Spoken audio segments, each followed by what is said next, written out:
In the previous study, we ended with the understanding that the Day of Trumpets represents the present and redemptive work of the two covenants, Old and New, symbolized by the two silver trumpets that sounded on the first day of the seventh month. First day, seventh month. This is 8, the number of a new beginning. 8 represents the start of a new cycle of harvested seed, but it's exponential. For a harvest does not return one fruit or seed, but far more than what began the process. Bullinger states it is 7 plus 1, hence it is the number especially associated with resurrection and regeneration and the beginning of a new era or order. Resurrection is the great truth which is signified. Christ rose from the dead on the first day of the week, that was of necessity the 8th day. The first day of the week, which is of necessity the 8th day. So it is that the Feast of Tabernacles is a remembrance of Passover. This makes perfect sense when we recognize that Christ, our Passover, initiates this entire process. Note following from Stephen Jones. 8 is the number of a new beginning. The sons of Abraham were to be circumcised on the 8th day, because the 8th day was the lawful time for the presentation of the firstborn. It took a full 7 days to consecrate the priest, and then they emerged from the tabernacle on the 8th day. God then manifested his presence to the people on the 8th day. In the New Testament, Jesus was raised from the dead on the 8th day to fulfill the law of the wave sheaf offering. Likewise, Pentecost occurred 7 weeks later on the 50th day, which was also the 8th day. As we showed earlier, Jesus prophesied on the 8th day of Tabernacles about the outpouring of the Spirit.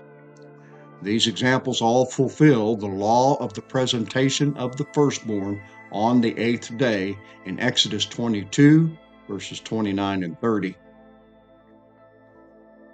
It's important to understand that when Christ came, he did not abolish the law, but fulfilled it, bringing to light the spiritual essence of the law, which is to love the Lord our God with all of our heart, mind, soul, and strength, and our neighbor as ourselves. Through Christ, the letter of the law is joined to the spirit of it, exemplifying the nature of the lawgiver. Now, let's revisit the following. Therefore remember that you, once Gentiles in the flesh, who are called uncircumcision by what is called the circumcision made in the flesh by hands, that at that time you were without Christ, being aliens from the commonwealth of Israel and strangers from the covenants of promise, having no hope and without God in the world. But now in Christ Jesus, you who once were far off have been brought near by the blood of Christ. For he himself is our peace, who has made both one and has broken down the middle wall of separation, having abolished in his flesh the enmity, that is, the law of commandments contained in ordinances, so as to create in himself one new man from the two, thus making peace, and that he might reconcile them both to God in one body through the cross, thereby putting to death the enmity.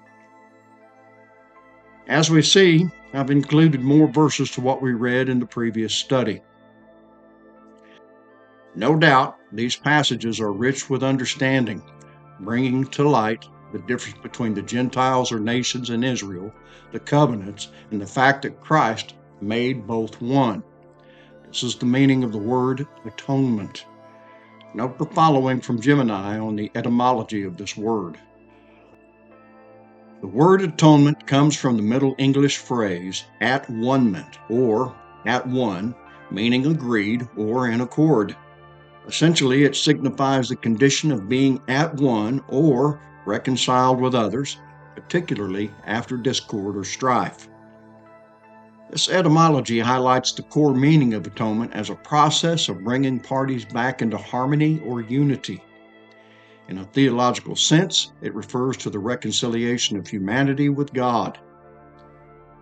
The word itself is thought to have been coined in the 16th century by William Tyndale who used it in his English translation of the Bible, convey the concept of reconciliation and expiation, especially for the Hebrew word pur, which means to cover or to make atonement.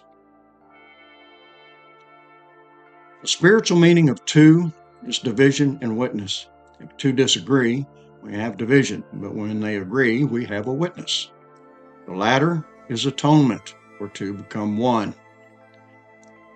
The idea of two as division and witness is made apparent from the beginning, where on each of the 6 days of creation, God divided.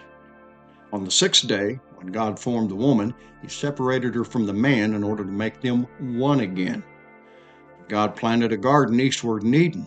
He placed 2 trees in its midst, testifying of the letter of the law and the spirit of it.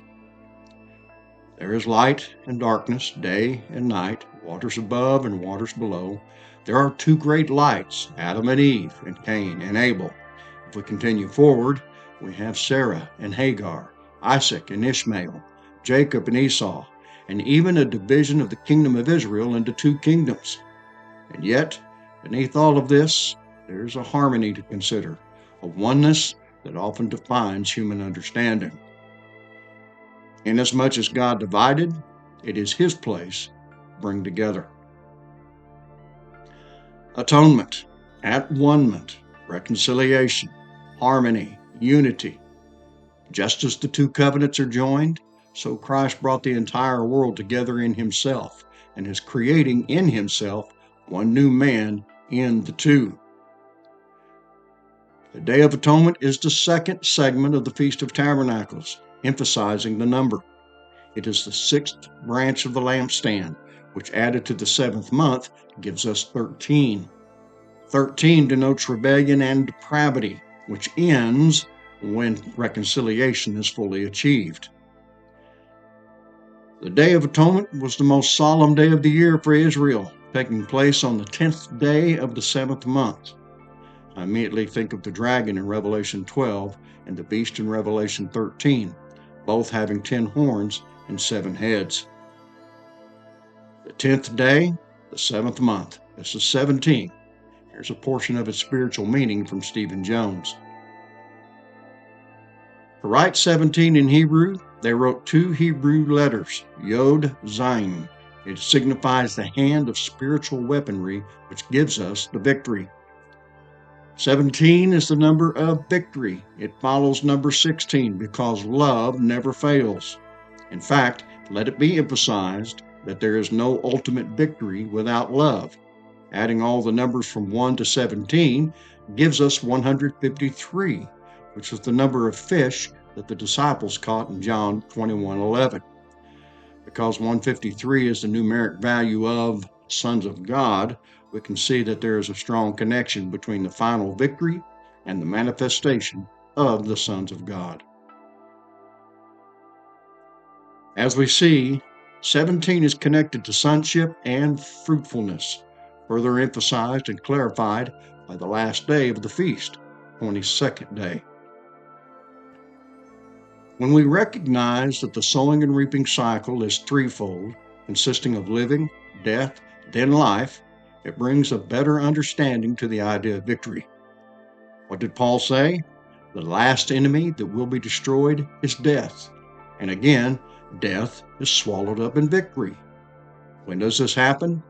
When complete atonement is achieved, either in this life or when we pass over. Death is not here by accident, but through divine purpose. As creation testifies, it is a necessary stage in the principle of resurrection. The first death is pictured in Adam, while our second in Christ. Like the 2 covenants, first and second deaths are joined. Death is not just the passing of this human form, but a state of being where our love for the soul or self is excessive. Paul calls this mindset carnal mind, resulting in sin due to our lack of love for God and others.